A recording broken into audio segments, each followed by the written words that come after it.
I've travelled to Egypt for a very special anniversary. In this film, I'm walking in the footsteps of the most famous archaeological discovery of all time, made exactly 100 years ago in November 1922, the sealed tomb of Tutankhamun.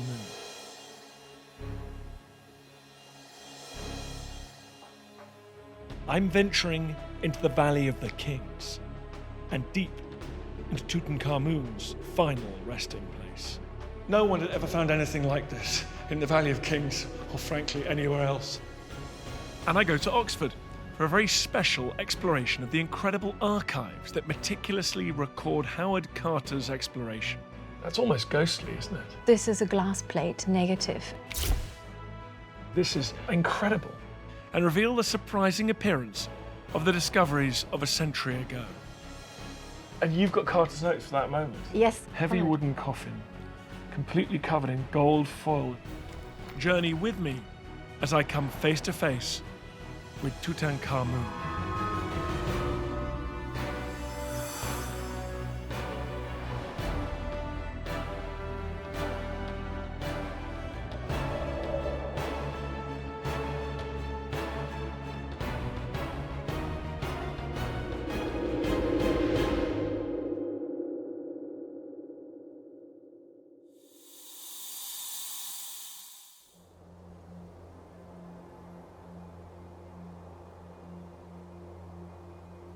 To understand Tutankhamun's tomb, you need to appreciate the place where he's buried, a deep gorge in the desert, guarded by mountains. Its official name in ancient Egypt was the great and majestic necropolis of the millions of years of the pharaoh life, strength, health in the west of Thebes. You and I know it as the Valley of the Kings.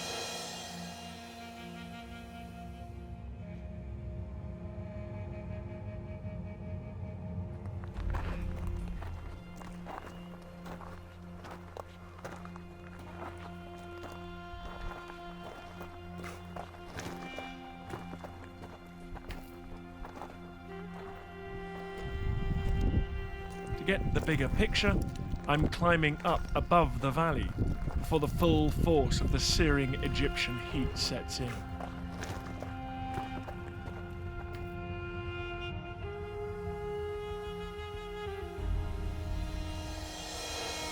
This is one of the best viewpoints in the world and tells you everything you need to know about why the Valley of the Kings is there.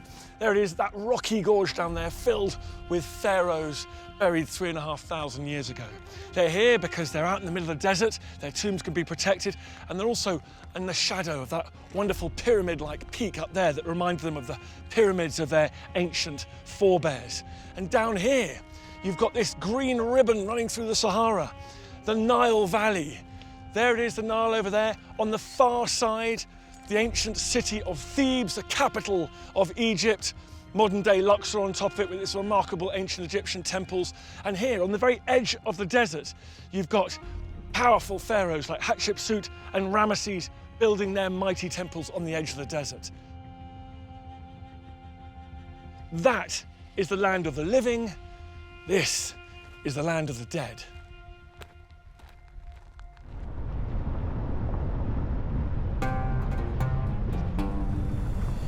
My exploration of the search for Tutankhamun's tomb begins just outside the Valley of the Kings. Tucked on the opposite side of its protective mountains is the beautiful temple built by the great female pharaoh Hatshepsut, who ruled over 100 years before Tutankhamun.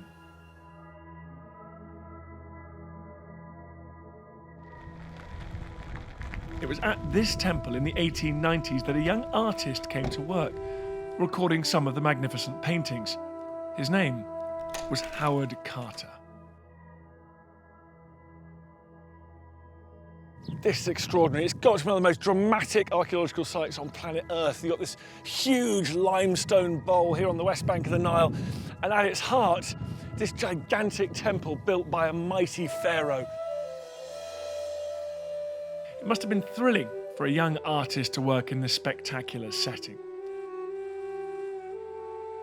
Taking me to the very spot where Howard Carter worked is Dr. Baha Gaber.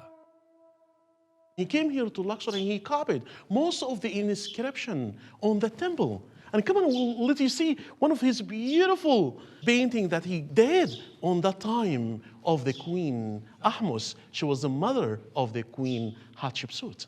That is so amazing. So that's 1896. Exactly. And look, you can see the same bits of damage here and on the shoulder. And look at the gaps here. Oh, even the colors, still the same colors. More than 100 years. It's spooky to think of him well over 100 years ago in this exact spot making this. Yes, and he loved Egypt. He came in his 17 years old and he stayed for 40 years. And so I guess through being an artist and then he became an inspector, so he's slowly just teaching himself the business of archaeology and Egyptology. I think he actually loved to be in an archaeological site, to dig by himself, to discover the tombs and the temples here. When you start your work, enjoying all these beautiful paintings around you, on the end, you will be a great Egyptologist.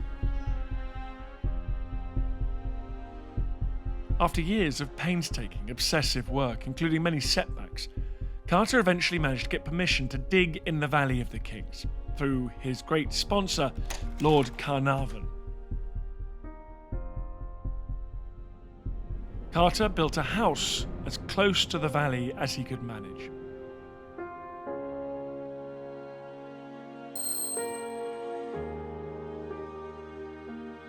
As part of the centenary celebrations, it's being carefully conserved. I'm meeting architectural historian Dr. Nicholas Warner, who's in charge of the project. So we're at Carter's house. So what does it say that he decided to put his house right on the edge of the desert? The real reason for planting his house in the middle of the desert here was the proximity to the Valley of the Kings.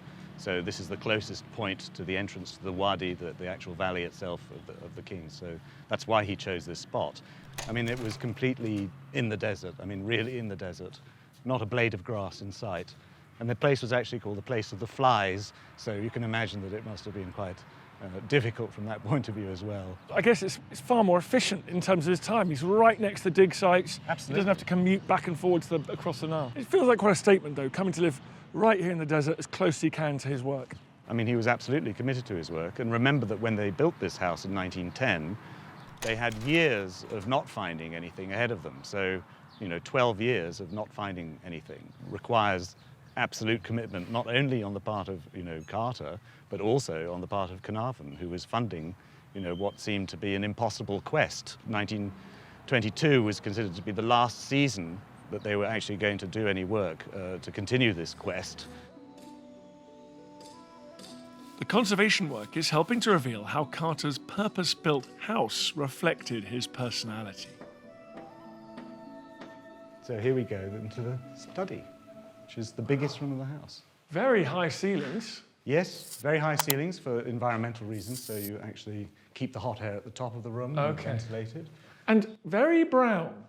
Very dark, very brown. And we've returned the house in this room to the state that it was in. It was plastered with mud. That's it. Minimal furniture, all focused on work tables, that kind of thing. So Bit of a bachelor pad. yes. Pretty Spartan, but no distractions. No, very few. I think there's a postcard from him when the house was built to his niece, and on the back of the card it says, "My desert home, no buses or trams pass here." So it would be very, very quiet, possibly with the howling of the jackals at night to keep you company. I don't want to be over dramatic here, but this is the room where he did his thinking, he did his preparation, he came up with his plans to excavate in the valley. In a systematic way, yes. So obviously he had a vast experience of the valley going back, to 1900. So many years of work in which he tried systematically to excavate all of the hitherto unexcavated areas of the valley. Imagine all those years of basically not finding what he was looking for. And Yes, extraordinary commitment. I mean, I would have given up myself, I think, years earlier. Such was the drive and the financing. Don't forget that. I mean, it's not possible to do these things for nothing. So the fact that Lord Carnarvon was a consistent and generous sponsor is an important part of the success story. Out of that window, you can see the road to the valley. I mean, you couldn't be any closer. Yes. It's still, half an hour donkey ride, so it's not that close, but it's certainly closer than anybody else. And you've been in Egypt for a long time. He was pretty tough. He was used to this climate and this living. Yes, compounded by the fact that he wore a tweed jacket and flannel belt most of the time, which is something that I personally can't comprehend at all. Madness. So, and you see these photographs of when he was removing objects from the tomb, you know, where he's got his braces on and his thick shirt and his tweed jacket to one side.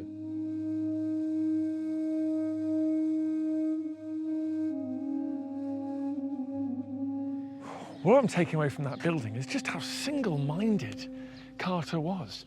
He's living a bit like a hermit on the edge of the desert, everything around him so functional, all giving himself the best chance of realizing his ambition and finding that tomb. He was completely convinced, but he must have been very convincing as well, because he managed to get Carnarvon to back him, to find not just any old tomb out there, but one particular one, a needle in a haystack. Previous work by other archaeologists in the valley had suggested that there could be a missing tomb belonging to an obscure New Kingdom pharaoh who died in 1323 BC. He was known as Tutankhamun. The prospect of finding Tutankhamun's lost tomb certainly helped to inspire Howard Carter's main financial backer in Britain, Lord Carnarvon. This is Highclere Castle, Carnarvon's home in Hampshire. I'm meeting Fiona, Countess of Carnarvon, who looks after the family collection. He would have known this room like this, would he? It wouldn't have changed enormously. I think more tables, more candlelight, but he'd have certainly enjoyed reading the books in the library. There's 6,500 rather amazing books.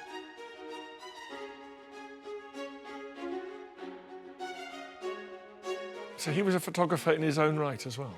He was an outstanding photographer, so even if he hadn't perhaps discovered the tomb of Tutankhamun with Howard Carter, he would have gone down in some way in history as being an outstanding photographer. Why Egypt? Why do you think it was there that really grabbed his heart and mind? Do you know, I think all his family here were collectors, Dan. They all collected the best over time. And he was always looking for something which reflected the beauty of the world around, both in what he saw through the camera lens. Howard Carter and him would have been in this room together, plotting the next year. Yes, actually, probably in his study, which is now my very messy study. How did he get on with Howard Carter? Because it feels like they're quite different, and yet they obviously had a very good relationship. They did, and for Howard Carter, it was so exciting because he was so down on his luck. He ended up with no job, nowhere to live, and no future. So out of that very depressing situation and trying to scrape a living, he was introduced to this aristocratic Englishman with money. Lord Carnarvon decided to take him on. He paid him a salary. He built him a house. So that all happened, and he was suddenly thinking, you know, I've got a future and my achievements and my knowledge are valued. So they shared a love of Egyptology, but they also zoned in on one particular pharaoh, didn't they?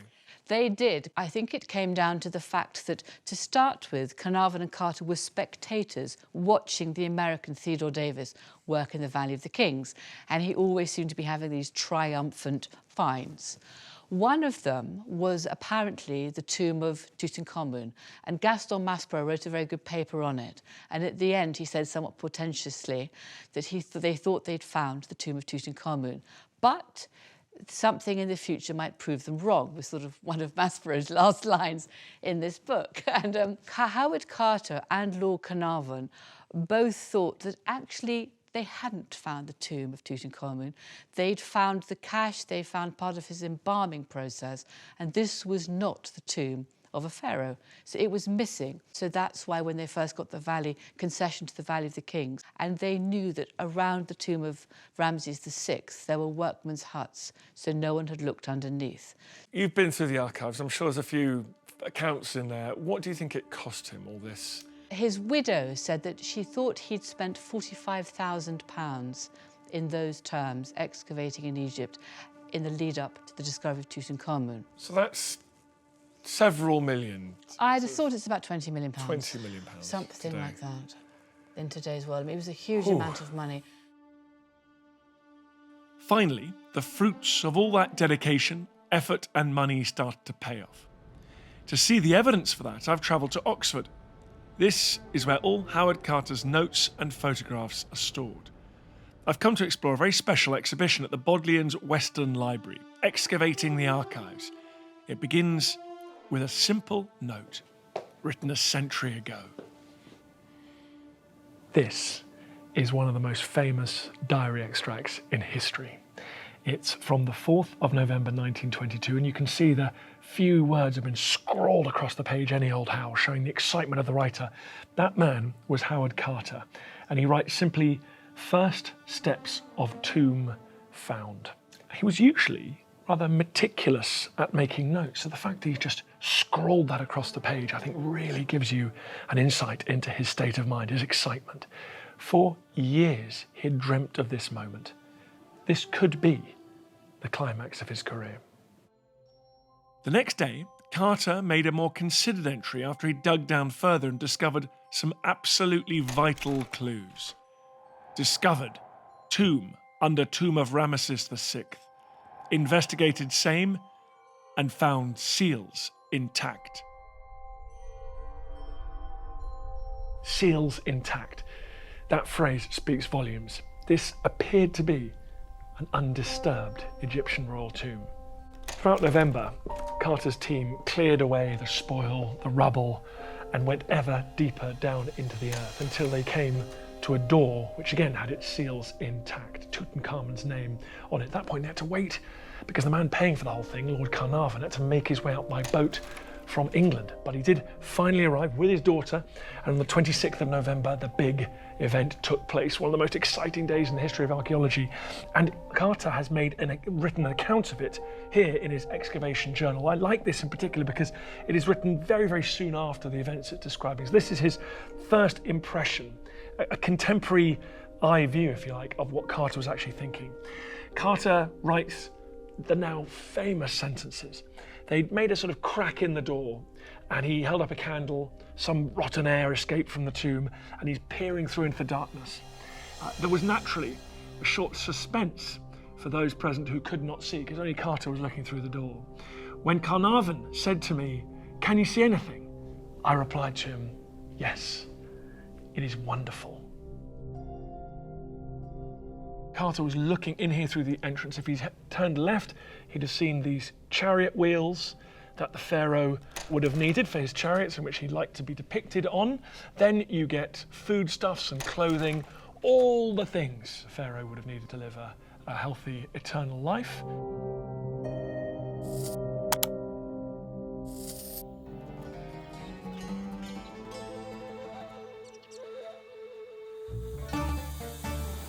I'm heading back into the Valley of the Kings, following the modern road rather than Carter's donkey track.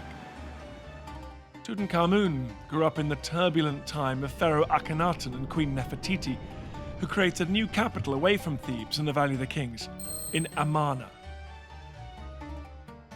There's been much debate about Tutankhamun's life and death and the building of his tomb. What seems certain is that he wanted to be buried here in the Valley of the Kings, last resting place of his ancestors from Egypt's new kingdom. There's only one way into the tomb, following the same route that Carter took through the piles of rubble a century ago, down a steep shaft that leads to the outer chamber, where I'm meeting Egyptologist Alia Ismail. I think this is one of the most exciting places on earth. You've worked in here loads. Do you still get excited when you come down here? I get excited every time I enter the tomb of Tutankhamun. This is something you never get bored of.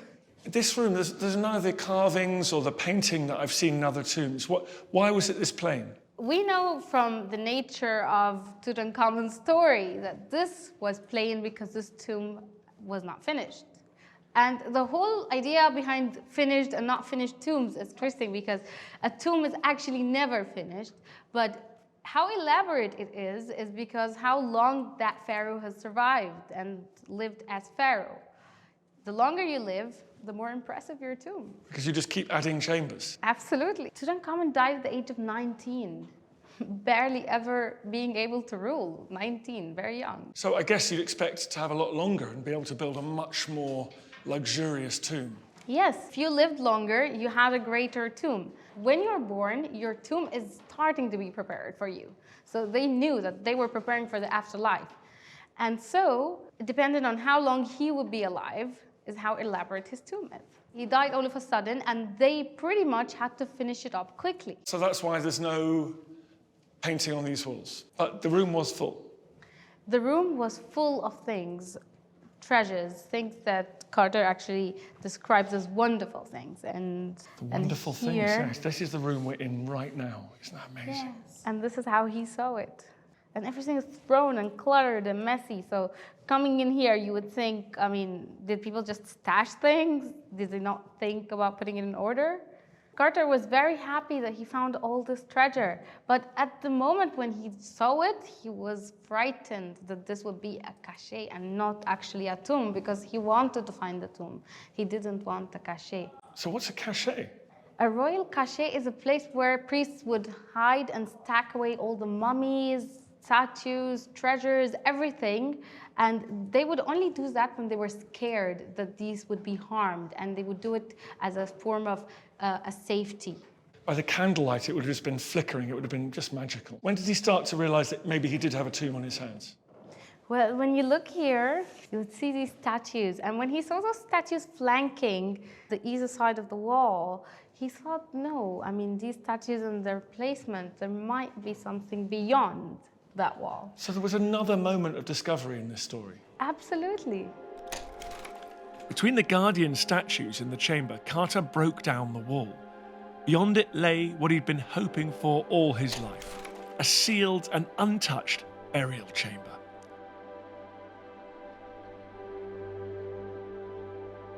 Initially, there were great, huge golden shrines, big golden boxes, one inside another, like Russian dolls. He removed those all carefully, and he came to this red granite sarcophagus. He knew it was Tutankhamun's because there's the cartouche, Tutankhamun's royal name, and there's his birth name, Tutankhamun there, guarded by the goddesses.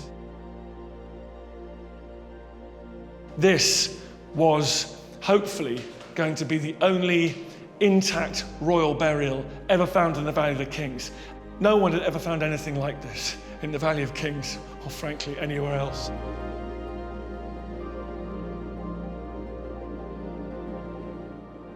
Unlike the bare, unpainted antechamber, the burial chamber's walls are covered in colour. This burial chamber has some of the art that we usually associate with the burial chamber of pharaohs. We see Tutankhamun depicted all over the place. This is in fact his eye, his prime minister, and the man who very suspiciously succeeded him in power, although it didn't last very long. He's got the cheetah skin wrapped around him. He is giving life, giving new life to Tutankhamun here as a mummy. We come through here, we get Tutankhamun with his snake crown, being greeted by the goddess of the West, the goddess of the dead, basically. And here we have Tutankhamun with his car, which is sort of spiritual body double, being greeted by Osiris, Lord of the Dead, into the afterlife.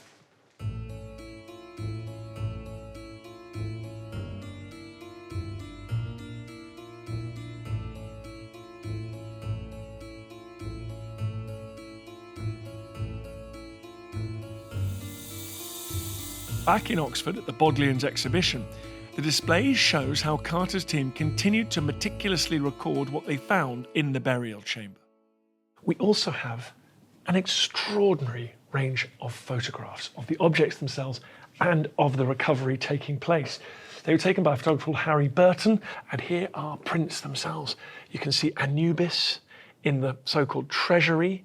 Anubis is the jackal god. Look at that linen shawl was placed around him thousands of years ago. I love this one here, shows those two statues seemingly guarding the entrance to the burial chamber that lay beyond that wall. And you also get, well, posed, but you get some very interesting images of the team going about their work of excavation, breaking through a wall in this case, and lifting up one of the shrine lids there.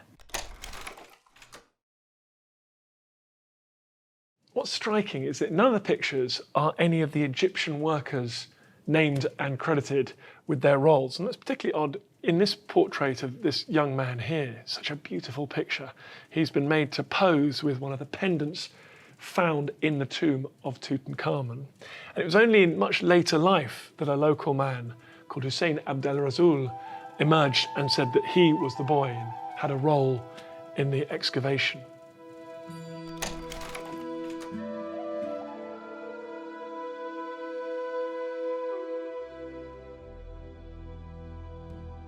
The exhibition is based on the remarkably detailed collection kept in Oxford's Griffith Institute, which has all Carter's materials from the dig: photographs, plans and notes. I'm having a special private view with curator Daniela Rosano. We're starting with something very precious, an original glass plate negative made in Tutankhamun's tomb by Harry Burton. That's almost ghostly, isn't it? This is a glass plate negative, and this is how Harry Burton took most of his images. So he would use that camera, put in the glass plate, and then take the shot. And then he developed all of them in the nearby tomb. It is estimated that altogether he developed around 3,000 of these images in his little dark room in the tomb nearby. Here we see the bottom part of the outer coffin, and then the middle coffin still covered, partly covered with the shrouds. And this is the moment he's exposing the face of the king and just in the process of removing the linen. So perhaps because of the nature of it being physical, like a piece of glass, it feels to me like this sits alongside the actual artifacts that came out of Tutankhamun's tomb in terms of their importance historically. This is incredible. Yeah, they really try to capture, not only the artifacts themselves, of course, but also certain moments. Burton and Carter knew that the pictures were a vital part of the archaeological record, as well as being a key research tool.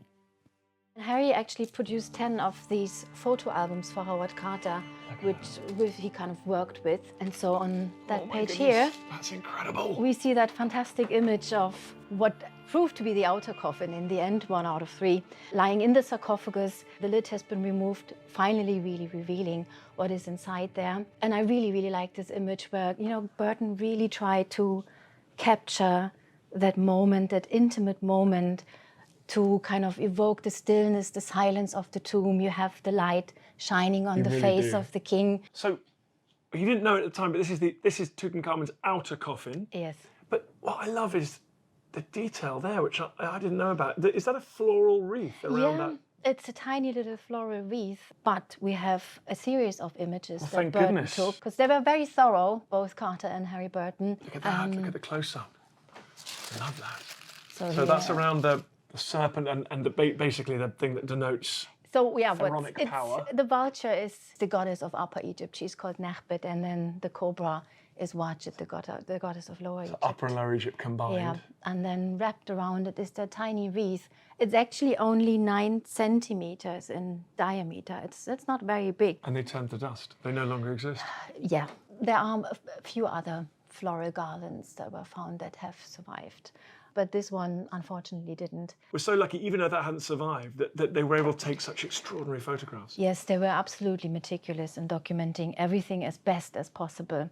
And we don't only have the photographs, we also have a series of object cards that were made. And we even have that amazing sketch, so where Newberry, the botanist, tried to show how the individual leaves were bound together. It's just a reminder of the exquisite attention detail that they put into everything. Absolutely. I mean, I think it speaks volumes that altogether it took 10 years to record the tomb, which in theory only consisted of 4 rooms, but was packed with more than 5,000 objects. It was also a very, very good thing that Carter happened to be a trained artist, but also that he had Harry Burton as the photographer, who was arguably the finest archaeological photographer of his time. The photographs also reveal incredible story, including some of the last-minute problems that were encountered in the tomb nearly 3,350 years ago when Tutankhamun was buried. So one of the quite amazing things is you can see here, there's this kind of black edge, and that was actually where they had to chop off part of the feet. Because it wasn't flush, it didn't close Yeah, properly. they realized that the lid of the sarcophagus doesn't close, so they decided to chop off the upper part. And when we say they, I keep thinking it's the 20th century Howard Carter. This is the ancient Egyptians. This is 3,000 years ago. Exactly. We can still learn something about the funerary by looking at the archival records. And you can imagine the panic. They've gone through all the ritual, the lid goes on, and it doesn't quite close properly. Yes, but I mean, I'm wondering if these things happen quite often, to be honest. And we can see they try to make good of it by pouring a lot of dark resin over it, which then trickled down the gilded coffin. Everything else is so perfect, and then you've got this curious, sort of very all too human mistake at the feet. Yes, but this is where you get the touch of the real. Oh, yeah. That's the amazing thing, including also the floral wreath, which I don't know might have been put down by a priest, but maybe also by his wife. I don't know. Whether it's the chipping away of that or the placing of the floral wreath, it's things that connect you with not just a period of history, but with a precise second over millennia. Yeah. But this was just the outer coffin. Carter knew there must be other, even more spectacular layers inside, each of which had to be carefully recorded before opening the next. It was painstaking work, with the constant risk of damaging these priceless objects. We know that Burton spent about 4 days to take images of everything. And then it was the moment where they decided to lift the lid. It was the 13th of October in 1925 that the big day had come. And you've got Carter's notes for that moment. Yes, and So they're cool. quite extensive. And I don't mind his handwriting, actually. I've seen worse. The tackle being in position. By midday, the lid was very slowly raised. The coffin, it came up fairly readily, without mishap, revealing a second anthropoid coffin covered with a thin gossamer linen sheet, darkened and decayed, upon which were lying over the breast of the coffin floral garlands and a separate wreath of flowers. I mean, if I could be anywhere in the last 150 years, I would have been in the tomb at this moment. It is unbearably exciting. And you would have been very privileged. It was only a very small group of people allowed inside. I have to say, personally, I find this image quite spooking when the middle coffin is still covered. I mean, it's not the image that people have in mind when they think of the sarcophagi, of course. In the museum, you see them as individual star pieces now. Carter, the experienced Egyptologist, was stunned by the ancient floral tributes. No one had seen anything like this before.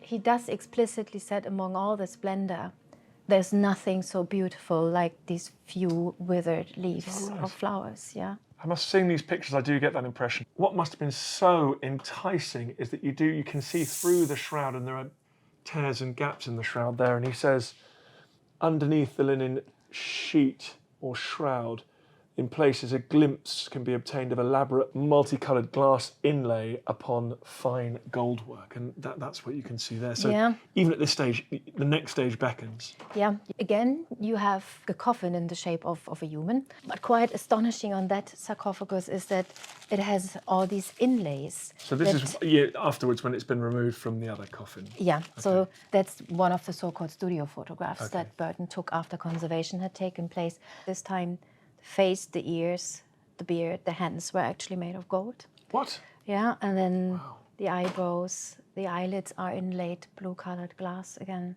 And so these are the hieroglyphs that you can see on the surface. That's some of them. So, you see these 2 columns with inscriptions, but on the side there were inscriptions as well. And so Carter made that little sketch of the shape of the coffin with the numbers that you can understand where part of the inscriptions were placed, and then he copied them.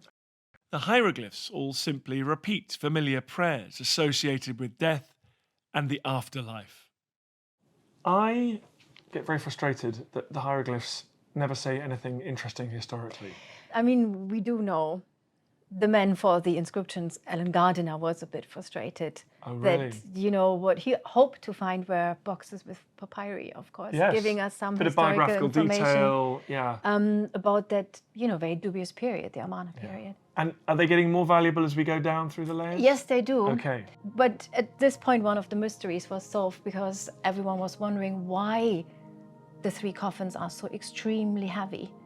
And then it turned out, because the inner one was made of pure gold, weighing more than 100 kilos. In a coffin, let's go. So this is the last of 3 coffins, is it? Yes, so that's the last my of goodness. 3 coffins. Wow. And again, this is like, I think, one of the most spookiest images I can think of. So the last coffin proved to be made of pure gold. Again, you have these floral colors, shrouds. And so we're all so used to seeing those images of the coffins. They're some of the most reproduced images on Earth, but we don't see the condition in which they were actually found by Carter. This is a completely different way of looking at it. I mean, I think all of the 3 coffins, but in particular the inner one and also the mask, looks so different when you see these photographs that Burton took of the objects in situ with the linen shrouds and the floral colors. You see a lot of restoration work was still necessary, and I think, you know, that gives people a completely new idea. It shows people familiar things but in very unfamiliar ways. So that's Have we opened? the mask. Have we opened the last coffin? That's it. So this is the body of Tutankhamun with his death mask. Yes, so that's the lid of the inner coffin taken off, and then finally we have a look at the king's mummified body, Oh my goodness. although not his face yet, because it's covered by this amazing mask. And it's so astonishing to look at these images, because I'm very sure most people, when they think of the mask, they have a picture in front of them where you see it like as this iconic object, a portrait bust, more or less. But actually, it was an integral part of the body. It was placed over the king's head, covering part of his upper chest and back. And again, you know, you have floral wreaths and colors, and it just gives you a completely different impression, doesn't it? It really does. And as to see one of the most famous pieces of art ever created in the condition it was in just at that moment of rediscovery is just something else. And so this is the mask all cleaned up. All cleaned up, and then Burton, well, he decided to photograph it on a kind of stand, and he took off the beard that just, you see the face more clearly. And then he did what was kind of standard practice in these days with shiny objects. You put on a very, very thin layer of paraffin wax to stop it from reflection. And so in that way, you can see the really subtle modeling of the face. Carter, of course, produces a lot of record cards again, describing the mask, the pierced ears, again, the vulture and the cobra, the color, the materials, the inlaid eyes, the pupils made of obsidian, the eyebrows, everything. So we've learned everything we can learn from the outer coffins, from the mask. It now goes inside. Now we are finally going inside, and starting on the 11th of November 1925. So we're talking about, this is already the 4th season. And then finally the big day has come, and a committee is gathered. Yeah, the great and the good have arrived. Of course, including Carter. Pierre Lacour was the head of the Antiquity Service, other Egyptian authority members. And what's so fascinating is looking at the surroundings. They're in one of the Valley of the King's tombs. Yeah. So far it's been conjectural, meaning no one's ever... What does a pharaoh look like in a sarcophagus? No one's ever known. Okay. Exactly. No, what would he look like? What would be on his body? And then over the course of 9 days, they discover more than 150 objects on the body. And then Carter produced probably some of my favorite archaeological records ever. Beautiful. A series of 18 so-called autopsy drawings. What you see here are 2 of them. And so already all along, while they are unwrapping, he is meticulously describing everything in his journal already during that moment, giving numbers to the individual objects. No? So everything on the body has the number 2, 5, 6. And then, you know, he starts numbering them with A, B, C, D. Of course, he's quickly running out. He reaches that. So what you can see here, of course, we've already reached triple O and triple P amazing. Amulets. No? That vulture, and then here, the amazing scarab. They are just beautiful drawings in their own right, let alone what they're actually portraying. No, so with these drawings, he really tried to exactly capture the position of each object. So when another layer of bandages was removed and more objects were visible, he produced the next autopsy drawing. So it's basically now the images, we're going more or less through the body, so to speak. You see, He was covered in jewellery. he was. Goodness me. And there's the famous sandals. Yes, the sandals. all of that adornment and you finally see just the old bones, that's all we are Yeah. at the end of it. But it's so striking just that we've come through so much splendor and so much adornment, so much religion and mythology, and yet at the end of the day, there's just a little blackened skeleton right at the heart. Yes, and it is a little 19-year-old man. Yeah. No, I think it's important not to forget it. We're talking about someone who died prematurely and unexpectedly. So you have his body, and then you have the mask, but then you have the 3 coffins, the sarcophagus, the 4 shrines, the burial chamber, the whole tomb, and then, of course, the Valley of the Kings, and all of that protecting Tutankhamun. To mark the centenary of the discovery of Tutankhamun's tomb, Daniela has come up with a rather special project. She commissioned an Oxford florist, the garden, to recreate one of the smallest floral tributes discovered on the outer coffin, using the precise notes and photographs made by Carter's team. Florist Eid Murtah has been working hard to recreate something that was originally made for Tutankhamun's tomb. I like to do something a bit different, and I feel like this is like nobody ever gets asked to do this, so this is like a special thing. Like anybody will tell you, I like to do little fiddly things. This is basically right up my street. Kind of grabbed it with both hands when it came along. Even though times changed, we still use flowers to say different things. So I guess that hasn't changed. Ellie is using the same types of flowers and arranging them exactly as recorded by Carter's team. So we are using cornflowers, and these ones have been preserved, and they've actually kept their colour really nicely. And we're using olive leaves alternately inside out and right side out to give the green and grey as we go along. And we're using bindweed because we wanted to keep it as natural and as similar to the photo as possible. They've laid them out in the description right way round and wrong way round so that you get like a nice repetition of silver and green as you go along. I'm joining Daniela and Professor Richard Parkinson to get a first glimpse of the recreation. Hi, Ellie. See you again. You've been making our amazing wreath. Yes, let me get it for you. I think you're going to be pleased. Were you pleased making it, or was it a labour of love? No, it was a learning curve for sure, but we've got there. Look at that. Yeah. Oh, wow. It's quite similar to the picture, I think. It looks exact. Yeah. That's incredible. Nice deep blue of the cornflowers. Yeah. Yeah. And the size and the proportions work Yeah. with the cornflowers, yeah. The opposites and all that gold and that hard metal is completely the other end of the spectrum, isn't it? And placed on the coffin, you just have that wall of plain gold, and then this texture, the colour, and the colour of that blue is incredible. I mean, that really would catch the eye and stand out in the funeral ceremony. Absolutely. Yeah, and even the little detail that, the leaves are alternating with the green side and the silver side. Yeah. I mean, it's amazing what you made out of the images and the object cards and the drawings we gave you. And it's so moving to see it like in real life. I'm very struck by how organic that feels next to the beautifully crafted gold. We think of the sophistication of the metallurgy and the material culture. This feels kind of childlike and like, from a different period. And it's a wall of plain gold, and then you just have this brilliant blue and the green of the olive leaves, some shiny, some white, against it. I think it humanises it. It changes it completely, doesn't Somebody it? must have put that on the coffin after it was loaded into the sarcophagus, after it was all sealed up. So that's the final act before they close the great stone lid. It looks beautiful. Do you think this is the first time anyone's attempted to recapture that? I think so. I'm pretty sure. I'm pretty sure. And Ellie, just to be clear, how much of this did you have to sort of make up, and how much could you actually reconstruct from the diagrams and the photographs? So the diagrams made it really easy because there was like a cross section. It's fiddly, but it's really simple once you read the instructions. It had all the measurements and what goes where. So those diagrams were pretty accurate. Spot on, yeah.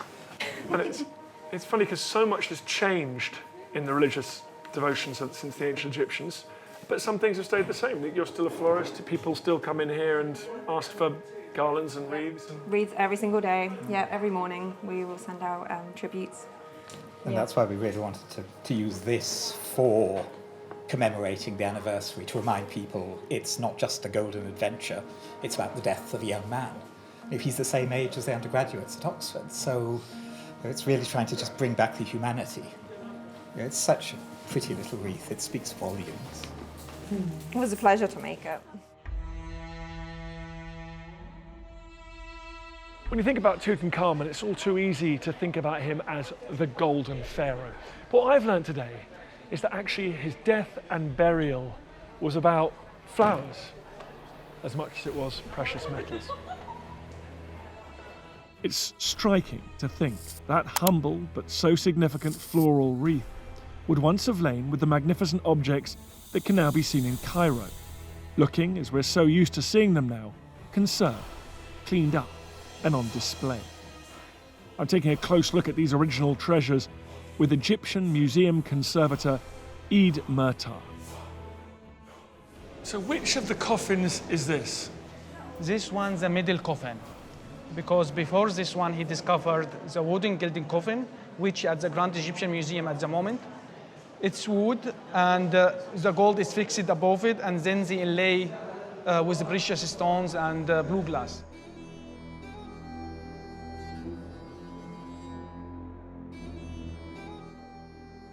Eid has been part of a team using modern techniques to find out how these objects were originally made.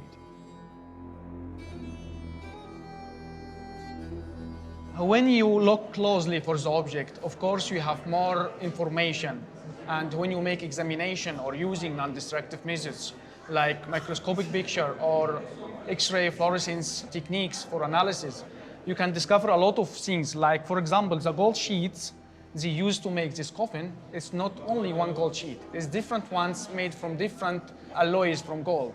For example, we have gold with silver and with copper, but not the same amount, and that means it's different sheets. 100 years later, you're still learning things from this. And I'm sure after 100 years more, the new generations will still discover new things. It's full of stories, full of mysteries, and we're still learning more about this object until the moment.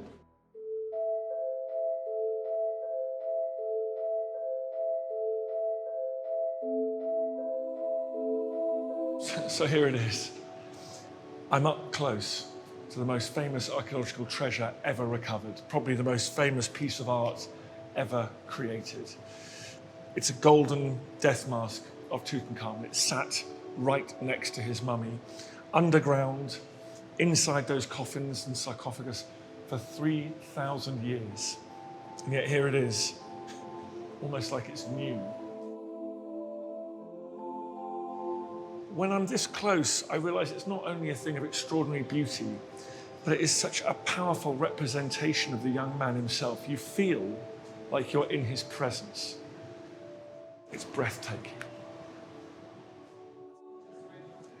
And so this was the final layer before the mummy. Yes, inside the golden coffin, it was the golden mask of Tutankhamun. And you've studied this more than anyone in the world. What can you tell me about this? We can say the golden mask, it's made from several pieces, not from only one sheet of gold. And then they join these pieces together, even with soldering, as you can see with the face, because the face it was as one part, or even with the small screw to fix the two layers together. We have here different kind of layers. We have precious stones and we have blue glass on the beard, because the beard it's made from two layers. One like external tube, and it's inserted inside half a tube. It's made to be used as a tenon to hold the beard. It looks very lifelike. This is how the pharaoh would have tried to present himself. Yes, so they want to present themselves with the same shape of the mummy because they thought they will have a new life after that. So that's why they want the soul to identify his mummy or his body.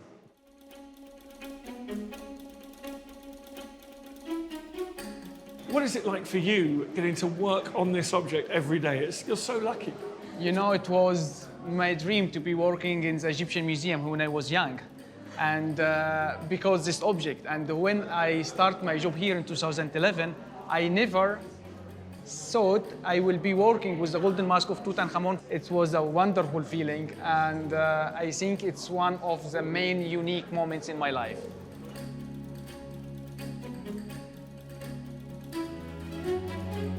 It's been wonderful this year exactly a century after the rediscovery of Tutankhamun's tomb, and nearly 3,350 years since he died, to reconnect with Tutankhamun and the incredible legacy that was left to us in the Valley of the Kings.